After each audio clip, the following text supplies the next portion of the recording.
हौसलों के तरकस में कोशिशों का वो तीर जिंदा रखो। हौसलों के तरकस में कोशिशों का वो तीर जिंदा रखो। अगर आप ज़िंदगी में सब कुछ हार भी जाएं तो जीतने की उम्मीद जिंदा रखो। मैं मनोज जांगेड़ स्वागत करता हूं आप सभी का अपने यूट्यूब चैनल में। अगर आप इस चैनल पर नए हैं तो चैनल को सब्सक्राइब कीजिए, वीडियो को लाइक कीजिए और अपने दोस्तों के साथ भी शेयर कीजिए। आज हम देखेंगे कि कक्षा 12 फिजिक्स चैप्टर फर्स्ट, जिसका नाम है विद्युत आवेश तथा क्षेत्र, चैप्टर फर्स्ट और चैप्टर सेकंड जो है, इसमें केवल हम स्थिर आवेश के बारे में अध्ययन करेंगे। बाकी जो चैप्टर है उसमें गतिशील आवेश के बारे में अध्ययन करेंगे। तो अब हम देखते हैं कि विद्युत आवेश तथा क्षेत्र। तो इस चैप्टर को शुरू करने से पहले हम देखते हैं कि अगर कोई आवेश है वो स्थिर अवस्था में है, अगर कोई आवेश स्थिर अवस्था में है तो वह चारों ओर विद्युत क्षेत्र को उत्पन्न करता है। अगर कोई आवेश स्थिर अवस्था में है, अगर ये एक बिंदु ए है, यहाँ पर कोई आवेश है Q, तो इसके चारों ओर जो क्षेत्र उत्पन्न होगा इसको हम कहते हैं विद्युत क्षेत्र। अगर यही आवेश अगर गतिशील हो जाए, अगर यही आवेश गतिशील हो जाए अर्थात गति में हो, एक समान गति में हो, तब इसके चारों ओर विद्युत क्षेत्र एवं चुंबकीय क्षेत्र दोनों उत्पन्न होंगे। तो स्थिर आवेश के कारण विद्युत क्षेत्र उत्पन्न होता है और गतिशील आवेश के कारण विद्युत क्षेत्र या चुंबकीय क्षेत्र उत्पन्न होता है। तो आइए इसमें हम सबसे पहले देखते हैं कि स्थिर वैद्युतिकी क्या होती है। स्थिर विद्युतिकी, तो देखो स्थिर वैद्युतिकी का मतलब क्या है। यह फिजिक्स के एक ब्रांच है। अर्थात फिजिक्स में हम क्या करते हैं कि हम केवल स्थिर आवेश एवं उनके मध्य होने वाली क्रियाओं के बारे में जब अध्ययन करते हैं तो इसे हम स्थिर वैद्युतिकी कहते हैं। तो स्थिर वैद्युतिकी किसे कहते हैं कि एक तो जो स्थिर आवेश है, कौन सा आवेश? स्थिर आवेश। तो स्थिर आवेश एवं इनके मध्य होने वाली क्रियाओं के बारे में अध्ययन किया जाता है, तो इसे हम स्थिर वैद्युतिकी कहते हैं। इसकी परिभाषा आपको ये स्क्रीन पर भी दिख रही होगी, चाहे तो आप इसका स्क्रीनशॉट ले सकते हैं। फिर इसके आगे हम देखते हैं वैद्युत आवेश। वैद्युत आवेश, अब वैद्युत आवेश क्या होता है कि वैद्युत आवेश किसी भी पदार्थ का वह गुण जिसके कारण विद्युत एवं चुंबकीय क्षेत्र का उत्पादन होता है एवं इसका अनुभव किया जाता है, इस गुण को हम वैद्युत आवेश कहते हैं। अब जो ये आवेश है, ये आवेश दो प्रकार के होते हैं। आवेश दो प्रकार के होते हैं, एक होता है धनावेश और एक होता है ऋणावेश। धनावेश और ऋणावेश। तो धनावेश कब होगा? अगर कोई भी जो पदार्थ है अगर वो इलेक्ट्रॉन का त्याग कर दे, इलेक्ट्रॉन को बाहर निकाल दे, तो वो जो पदार्थ है उस पर धनावेश आ जाता है। क्यों आ जाता है? क्योंकि जब इसके अंदर इलेक्ट्रॉन होते हैं, इलेक्ट्रॉन पर चार्ज माइनस होता है और जब इलेक्ट्रॉन बाहर चले जाते हैं तो इलेक्ट्रॉन माइनस ये अपने साथ लेकर चले जाते हैं और उतनी मात्रा में इस पर प्लस आवेश आ जाता है, तो धनावेश हो जाता है। और ऋणावेश कब होगा? जब कोई अगर पदार्थ इलेक्ट्रॉनों को ग्रहण कर ले, अगर इलेक्ट्रॉन को ग्रहण कर रहा है तो इलेक्ट्रॉन पर माइनस होता है, तो जैसे इलेक्ट्रॉन इसके अंदर आएगा तो इसके चारों ओर माइनस आवेश उत्पन्न हो जाता है और यह कहलाता है ऋणावेश। तो ये है विद्युत आवेश और विद्युत आवेश के प्रकार। अब हम देखते हैं कि आवेश जब दो प्रकार के होते हैं, धनावेश और ऋणावेश, अर्थात पॉजिटिव और नेगेटिव। तो अगर हम देखें कि अगर हमारे पास समान प्रकार के पास में आ जाएं, समान प्रकार के जो आवेश हैं, या तो प्लस प्लस या फिर माइनस माइनस, अर्थात धनात्मक और ऋणात्मक, तब इनके मध्य प्रतिकर्षण लगेगा। इनके मध्य बल जो लगेगा वो होगा प्रतिकर्षण, अर्थात ये एक दूसरे को दूर करेंगे। तो ये जो प्रकृति है, ये इनकी प्रकृति कहलाती है सजातीय। सजातीय का मतलब हो गया समान प्रकृति के, जब ये पास पास में आएंगे तब इनके मध्य प्रतिकर्षण होगा। और जब ये विजातीय प्रकृति के होंगे, विजातीय का मतलब हो गया कि ये अलग अलग प्रकृति के, एक माइनस का और एक प्लस का, या फिर पहला प्लस और दूसरा माइनस का, तब इनके मध्य आकर्षण बल लगेगा। तब इनके मध्य आकर्षण बल लगेगा। चाहे तो आप इसका स्क्रीनशॉट ले सकते हैं। फिर हम देखते हैं अगला टॉपिक। तो सबसे पहले हम आवेश के बारे में देखते हैं। आवेश,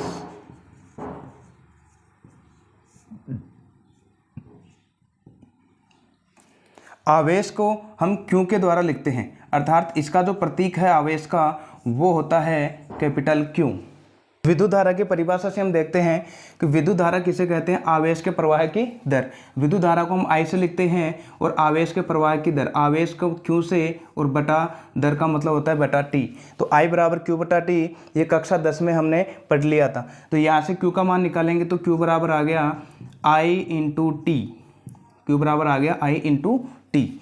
तो अब यहाँ से हम इसका मात्रक निकालेंगे, आवेश का जो मात्रक है तो मात्रक होगा इसका, तो विद्युत धारा ये जो है I और I का जो मात्रक है विद्युत धारा का वो होता है एम्पियर, एम्पियर इंटू ये जो समय है, समय का होता है सेकंड, तो इसका मात्रक हो जाएगा एम्पियर इंटू सेकंड।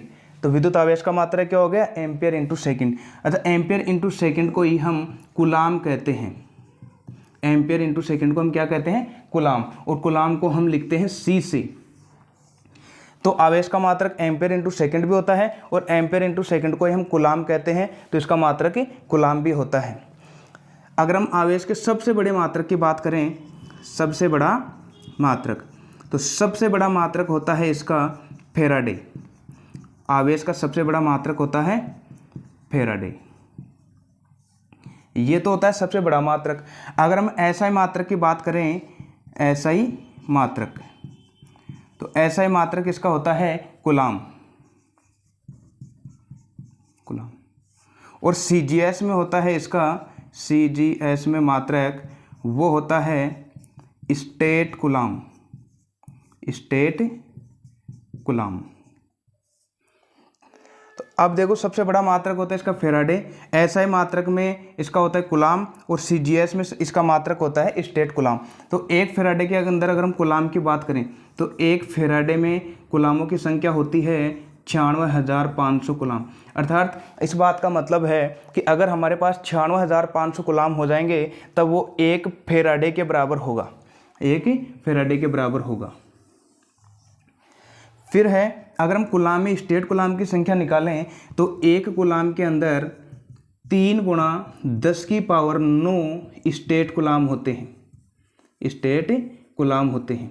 तो एक कूलाम में स्टेट कूलाम की संख्या कितनी होती है, 3 गुणा 10 की पावर 9 होती है। तो ये है आवेश और आवेश के मात्रक। अब हम देखते हैं कि आवेशन की विधियां, आवेशन की विधियां। अरे आवेशन की विधियां, इसका मतलब है कि किसी भी पदार्थ को आवेशित करने की हमारे पास कितनी विधियां हैं। तो पहली विधि हम देखते हैं घर्षण द्वारा, घर्षण द्वारा आवेशन।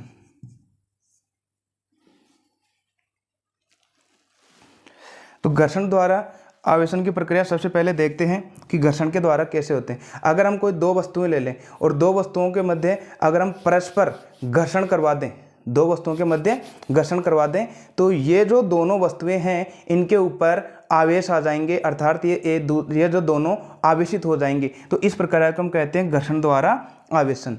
तो अगर हम दो वस्तुएं ले लेंगे और दो वस्तुओं को अगर परस्पर घर्षण करवा देंगे तो आवेशित होने की जो प्रक्रिया है वह कहलाएगी घर्षण द्वारा आवेशन। तो इसका मतलब है कि घर्षण द्वारा आवेश कैसे हो गए। देखो, अगर हमारे पास कोई भी दो वस्तुएं हैं ए और बी, ए और बी, अभी इनके ऊपर कोई आवेश नहीं था, लेकिन जैसे ही इनके मध्य घर्षण करवाएंगे, घर्षण करवाएंगे तो ये जो वस्तुएं हैं इनके मध्य इलेक्ट्रॉन स्थित होते हैं, इलेक्ट्रॉन स्थित होते हैं ए में भी और बी में भी। अब होगा क्या कि जैसे ही अगर हम घर्षण करवाएंगे, या तो इस ए वाले जो वस्तु है इससे बी में इलेक्ट्रॉन जाएंगे, या फिर बी जो वस्तु है इसमें से इलेक्ट्रॉन ए में आ जाएंगे। हम मानकर चलते हैं कि ए वाली में से बी में चले गए, ए वाली में से बी में चले गए। अगर एक इलेक्ट्रॉन जाता है तो इलेक्ट्रॉन पर कैसा होता है, माइनस, तो यहाँ पर आ जाएगा इलेक्ट्रॉन माइनस, और यहाँ पर एक इलेक्ट्रॉन चला गया तो उतनी मात्रा में यहाँ पर क्या रह जाएगा, प्लस। तो इस ए वाले पर तो कौन सा चार्ज आ जाएगा, प्लस, और बी वाली पर आ जाएगा माइनस। अगर और इलेक्ट्रॉन चले जाएंगे तो इस पर आ जाएगा माइनस और इस पर क्या आ जाएगा, प्लस। तो इस तरीके से इनमें जो इलेक्ट्रॉन है इनके आदान प्रदान से ये जो दोनों वस्तुएं हैं वो हो जाएंगी आवेशित। तो इस प्रक्रिया को हम कहते हैं घर्षण द्वारा आवेशन। फिर है सेकंड नंबर चालन द्वारा आवेशन, चालन द्वारा आवेशन। तो इसका मतलब है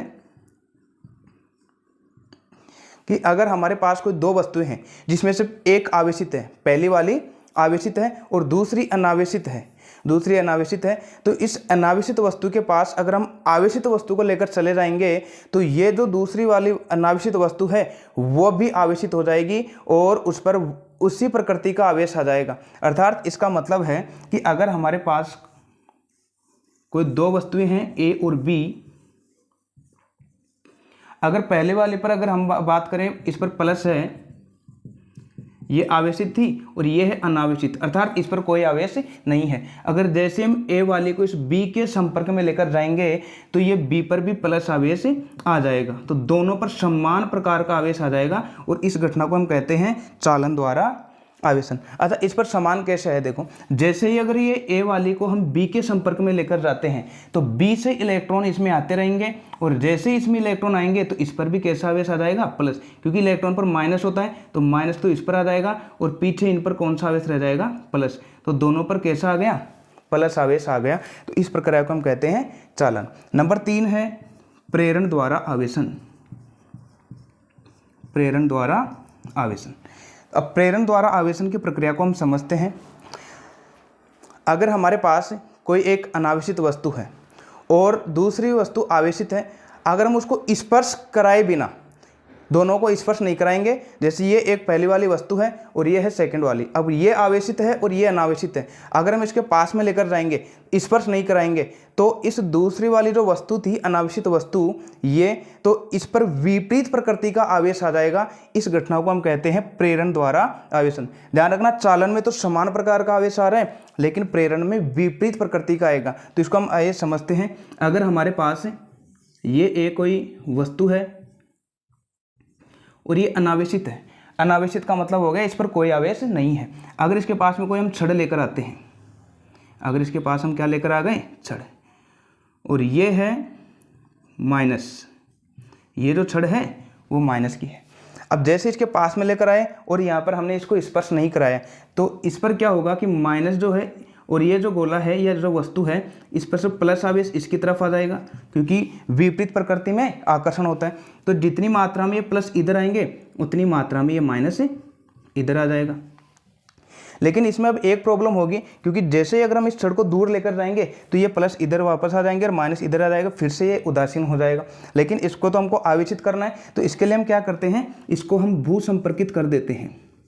भू संपर्क मतलब पृथ्वी के अंदर एक वायर ऐसे लगा देते हैं। अब इससे क्या होगा कि ये जो माइनस है इसकी तरफ तो प्लस आ गया, लेकिन ये जो माइनस है, जो इलेक्ट्रॉन है, ये इस वायर के द्वारा इस पृथ्वी में चले जाएंगे, तो ये तो चले जाएंगे और फिर जैसे हम इसको हटाएंगे तो ये जो प्लस है ये चारों तरफ इसके फैल जाएगा। तो हम छड़ कौन सी लेकर आए थे, माइनस वाली, और ये जो वस्तु है इस पर कौन सा आवेश आ गया, प्लस, मतलब विपरीत प्रकृति का इस पर आवेश आ जाएगा। इस प्रक्रिया को हम कहते हैं प्रेरण द्वारा आवेशन। आशा करता हूँ कि यहाँ तक आपको समझ में आया होगा और इन तीनों की जो विधियाँ हैं आपको ये स्क्रीन पर दिखाई दे रही होगी, आप इसका स्क्रीनशॉट भी ले सकते हैं। अगला टॉपिक देखते हैं हम, आवेश के गुणधर्म। आवेश के गुणधर्म। आवेश के गुणधर्म।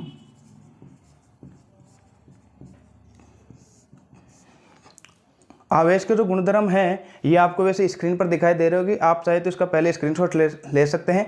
आइए हम इसको समझने का प्रयास करते हैं। तो पहला जो इसका गुण है वो है आवेश का संरक्षण। आवेश का संरक्षण।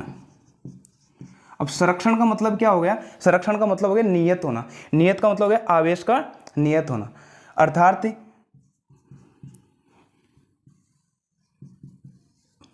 अर्थात इस नियम के अनुसार हम आवेश को ना तो उत्पन्न कर सकते हैं और ना ही इनका विनाश कर सकते हैं, लेकिन ये जो आवेश हैं वो एक वस्तु से दूसरे वस्तु में स्थानांतरित हो सकते हैं। तो आवेश संरक्षण का नियम क्या होता है, अब जो आवेश है अब इसको हम खुद से बना नहीं सकते और ना ही इसका हम विनाश कर सकते हैं, हाँ, लेकिन एक वस्तु से दूसरी वस्तु में इसका स्थानांतरण जरूर कर सकते हैं। तो इस नियम को कहते हैं हम आवेश का संरक्षण नियम। आवेशों की योज्यता। आवेशों की योज्यता। योज्यता का मतलब हो गया योग। अब देखो कोई अगर हमारे पास निकाय है ए, एक निकाय क्या है ए, इसमें हमको कुल आवेश निकालना है, यानी कि इस निकाय का जो पूरा का पूरा आवेश है इसको मान लेते हैं Q है। तो ये किसके बराबर होगा? अब इसमें उपस्थित जितने भी आवेश हैं, इसमें उपस्थित जितने भी आवेश हैं तो इन सभी आवेशों के योग के बराबर होता है। अर्थात किसी भी निकाय का कुल आवेश उसमें उपस्थित उनके सभी आवेशों का बीजीय योग होता है। बीजीय योग का मतलब हो गया कि इस निकाय के अंदर जितने भी हमारे पास आवेश हैं इनको अगर हम जोड़ देंगे तो ये कुल आवेश कुल निकाय के आवेश के बराबर आ जाएगा। तो ये है आवेशों की योज्यता का नियम। नंबर 3 है आवेश का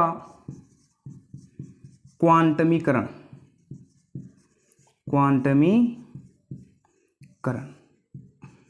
क्वांटमीकरण का मतलब हो गया कि अगर हमारे पास कोई एक निकाय है और इसमें अगर बहुत सारे आवेश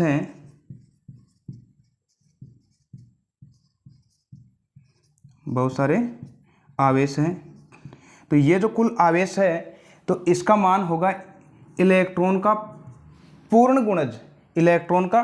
अगर इसमें हमारे पास इलेक्ट्रॉन है, हम मान लेते हैं इसके अंदर 10 इलेक्ट्रॉन है, 10 इलेक्ट्रॉन, तो ये जो 10 है ये क्या है? इलेक्ट्रॉन का एक पूर्ण गुणज है। पूर्ण का मतलब एक यहाँ पर पूर्ण संख्या होगी। पूर्ण का संख्या मतलब होगी 1 2 3 से लेकर आगे बहुत सारी संख्या तक। तो इसके अंदर अगर हम बात करें तो आवेश का मान 1 इलेक्ट्रॉन भी हो सकता है, 2 इलेक्ट्रॉन भी, 3 इलेक्ट्रॉन भी, या फिर Q बराबर n इलेक्ट्रॉन भी हो सकता है। n क्या है यहाँ पर? इलेक्ट्रॉनों की संख्या। तो अर्थात अगर कोई हमारे पास निकाय है तो इसमें जो कुल आवेश है वो इस इलेक्ट्रॉन का एक पूर्ण गुणज के रूप में होगा। पूर्ण संख्या होगी, कोई भी पॉइंटों में नहीं होगी, अर्थात दशमलव में नहीं हो सकती। जैसे कोई आवेश है तो इसका मतलब इसमें यह नहीं है कि जैसे डेढ़ इलेक्ट्रॉन या फिर 3.57 इलेक्ट्रॉन, तो ये पूर्ण संख्या नहीं है। अर्थात आवेश क्वांटमीकरण का मतलब हो गया कि कोई भी जो निकाय है उसमें जो आवेशों की संख्या होगी तो वो इलेक्ट्रॉनों का एक पूर्ण गुणज के रूप में होगा। तो ये कहलाता है आवेश का क्वांटमीकरण। तो ये है आवेश के गुणधर्म। आशा करता हूँ कि यहाँ तक आपको समझ में आया होगा। अगर वीडियो अच्छा लगे तो वीडियो को लाइक कीजिए और अपने दोस्तों के साथ भी शेयर कीजिए, और अगर आप चैनल पर नए हैं तो चैनल को सब्सक्राइब कर लें। अब हम देखते हैं कूलाम का नियम क्या है। तो आइए इसे समझते हैं कूलाम का नियम को। तो देखो, अगर हमारे पास कोई भी दो स्थिर आवेश है, तो एक तो ये बिंदु ए पर Q1 है और यहाँ पर है बिंदु B और इस पर आवेश है Q2। दोनों स्थिर आवेश है, दोनों स्थिर है और इनके मध्य की दूरी जो है ये हम मान लेते हैं R है। इनके मध्य की दूरी R है। तो अब देखो, अगर हमारे पास ये दो आवेश हैं Q1 और Q2, इनके मध्य की दूरी R है, तो इनके मध्य लगने वाला जो आकर्षण या प्रतिकर्षण बल का मान है, इनके मध्य या तो आकर्षण बल लगेगा या फिर प्रतिकर्षण बल का मान लगेगा। तो वो क्या होगा कि ये जो दोनों आवेश हैं इनके परिणामों का गुणनफल, तो दोनों आवेश जो हैं ये इनकी जो मात्रा है इनका गुणनफल, अर्थात जो ये बल है ये किस पर निर्भर करेगा? तो दोनों आवेश का जो परिमाण है यानी कि Q1 × Q2, इनका गुणनफल, एक तो ये इन पर निर्भर करेगा और इनके मध्य आकर्षण या जो प्रतिकर्षण बल का मान है ये जो है इन दोनों के मध्य की जो दूरी r है इसके व्युत्क्रम के वर्ग के बराबर। तो व्युत्क्रम, तो r का व्युत्क्रम होगा 1/r और इसका वर्ग हो जाएगा 1/r²। इसको मान लेते हैं समीकरण नंबर 2। तो देखो, फिर से हम देखते हैं, अगर हमारे पास कोई दो स्थिर आवेश हैं Q1 और Q2, तो इनके मध्य जो लगने वाला आकर्षण या प्रतिकर्षण बल का मान होगा जिसको हम F से लिखते हैं, या अब तो इसका मान क्या होगा कि जो दोनों जो हमारे पास आवेश हैं इनके परिमाणों का गुणनफल, यानी कि गुणनफल कितना हो जाएगा? Q1 × Q2, इनके समानुपाती होता है। तो बल का मान इन दोनों के गुणनफल के समानुपाती और इनके जो मध्य की दूरी है इनके वर्ग के व्युत्क्रमानुपाती। व्युत्क्रम का मतलब हो गया कोई राशि अगर 1 के नीचे चली जाती है, जैसे 5 है, 5 का व्युत्क्रम 1/5, 10 का व्युत्क्रम 1/10, वैसे ही r का व्युत्क्रम हो गया 1/r। तो दूरी का वर्ग यानी कि r² का व्युत्क्रम क्या हो जाएगा? 1/r² के ये समानुपाती होता है। जब दोनों को मिलाएंगे तो ये हमारे पास आ जाएगा F समानुपाती, ऊपर क्या है? Q1 × Q2 और बटे में है R²। जब इस समानुपाती चिन्ह को हम हटाएंगे तो F बराबर आ जाएगा समानुपाती चिन्ह की जगह K और इंटू Q1 इंटू Q2 बटे R²। तो F का मान क्या आ गया, K into Q1 into Q2 बटे R², जहाँ K क्या है, यह एक आनुपातिक स्थिरांक है, आनुपातिक स्थिरांक है। और ये जो किस पर निर्भर करता है, ये जो दोनों आवेश हैं इनके मध्य उपस्थित जो ये माध्यम है कि निर्वात है, वायु है या जल है, तो इन पर ये निर्भर करता है। और K का मान होता है K बराबर 1/4 पाई एप्सिलॉन नॉट। तो ये K का मान होता है, K किसके बराबर होता है, 1/4 पाई एप्सिलॉन नॉट के बराबर। और K का मान होता है हमारे पास 9 गुणा 10 की पावर 9 न्यूटन मीटर स्क्वायर बटे coulomb square, newton metre square बटे कूलाम स्क्वायर। तो K का मान कितना होता है, 9 गुणा 10 की पावर 9 न्यूटन मीटर स्क्वायर बटे कूलाम स्क्वायर। यह जो K है 1/4 पाई एप्सिलॉन नॉट को ही हम K के द्वारा व्यक्त करते हैं। अब या तो K का मान होगा 9 गुणा 10 की पावर 9 या फिर 1/4 पाई एप्सिलॉन नॉट का मान होता है 9 गुणा 10 की पावर 9। अब यहाँ पर जो एप्सिलॉन नॉट आपको दिखाई दे रहा है ये कहलाती है निर्वात की विद्युतशीलता, निर्वात की विद्युतशीलता।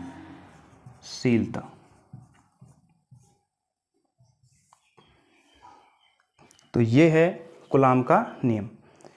आज की वीडियो में सिर्फ इतना ही देखेंगे। कल हम देखेंगे कि कूलाम के नियम का सदिश निरूपण क्या होता है और ये निर्वात की विद्युतशीलता क्या है और इसका आंकिक मान कितना होता है, इसका विमा क्या होगी। अगर आप वीडियो पर नए हैं तो वीडियो को लाइक कीजिए, दोस्तों के साथ शेयर भी कीजिए और चैनल पर नए हैं तो सब्सक्राइब भी कीजिए। धन्यवाद।